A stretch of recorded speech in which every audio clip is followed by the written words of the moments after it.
Hello, bonjour. Aujourd'hui, je vais parler de Meghan Markle et je vais parler du prince Harry et de Samantha Markle. Oui, je ne pensais pas parler de ça, mais apparemment, c'est dans tous les journaux. Les gens posent des questions sur ce qui se passe. Donc, il y a quelques vidéos de ça, j'avais parlé de la plainte qu'avait introduite Samantha Markle contre Meghan Markle, et ce, sur une phrase qu'elle aurait dite lors d'une interview. L'interview, c'était celle d'Oprah. Une phrase où elle a dit qu'elle a été élevée comme une fille unique, étant fille unique du côté de sa mère, avec laquelle elle a vécu. Et elle a dit qu'elle se sentait seule et qu'elle aurait aimé avoir cette relation fraternelle qu'elle n'a pas eue avec ses demi-frères, parce que premièrement ce sont des demi-frères et deuxièmement ils ont plus de 16 ans de différence, enfin il y a plus de 16 ans de différence entre eux. Donc elle a dit ça tout à fait innocemment, comme toute personne aurait dit si une personne avait ressenti ce même besoin.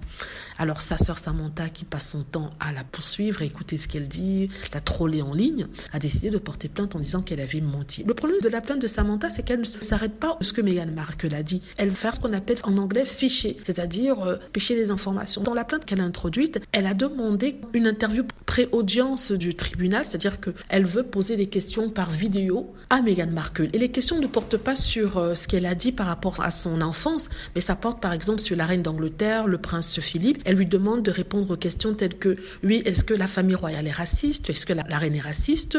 Est-ce que tu m'as défendu, enfin Samantha, quand des fans m'agressaient? Vraiment des questions qui portent sur la vie de Meghan Markle dans la famille royale. Par rapport à ça, Meghan Markle a demandé à ce qu'elle ne puisse pas être autorisée à poser ce genre de questions, à faire cet interrogatoire, parce que les questions ne sont pas liées à la plainte originale. Par contre, le juge vient de débouter cette demande de Meghan Markle en disant que Meghan Markle, enfin l'équipe de Meghan Markle, lorsqu'ils ont fait la demande de rejet, n'ont pas expliqué en quoi cet interrogatoire serait au détriment de Meghan Markle. Comment ça pourrait poser des préjudices à Meghan Markle, ou alors ça pourrait ternir sa réputation si elle faisait cette déposition. Cet interrogatoire pré-audience. La juge dit que malheureusement, vu qu'ils n'ont pas clairement expliqué pourquoi ça impactera négativement Meghan Markle, elle ne va pas accepter la demande de l'équipe de Meghan Markle. Par contre, elle a rajouté que, en lisant la demande de Meghan Markle de rejeter la plainte au total, il y a des arguments qui sont valables et que cette plainte risque d'être rejetée. Et justement, Meghan Markle et son équipe demandaient à ce qu'il n'y ait pas cet interrogatoire avant que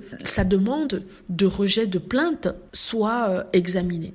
Vous voyez, en fait, ce qu'elle essaie de dire, c'est que l'intérêt de Samantha Markle, ce n'est pas de prouver qu'elle a menti lorsqu'elle disait qu'elle se sentait comme une fille unique. L'intérêt de Samantha Markle, c'est de faire répondre à Meghan des questions qui n'ont rien à voir avec ce qu'elle a dit par rapport à son enfant. Donc le juge a dit en fait que non, Samantha Markle a le droit de faire cet interrogatoire préliminaire à Meghan Markle, mais par contre Meghan Markle n'a pas avoir envie de répondre à la question qui lui est posée. Par exemple, l'avocat de Meghan Markle a refusé de répondre aux questions qui ont été envoyées, par exemple les questions que je vous ai dit tout à l'heure, en disant que ça n'avait rien à voir avec le corps de la plainte. En plus, soit c'était vague, soit c'était tendance inquisitive, ça n'avait rien à voir avec la question sur l'enfance et l'éducation de Meghan Markle. J'espère que j'ai bien expliqué. C'est un peu compliqué le système américain, mais tout simplement, Samantha veut des informations sur quelque chose qui n'a rien à voir avec sa plainte originale, c'est-à-dire le fait que Meghan Markle ait soi-disant menti en disant qu'elle se sentait comme une fille unique. Voilà, dites-moi ce que vous en pensez. J'espère que vous avez aimé la vidéo. N'hésitez pas à cliquer sur like si c'est le cas, vous abonner pour plus de vidéos et à cliquer sur la petite cloche afin de être averti lorsque je poste une nouvelle vidéo. Merci.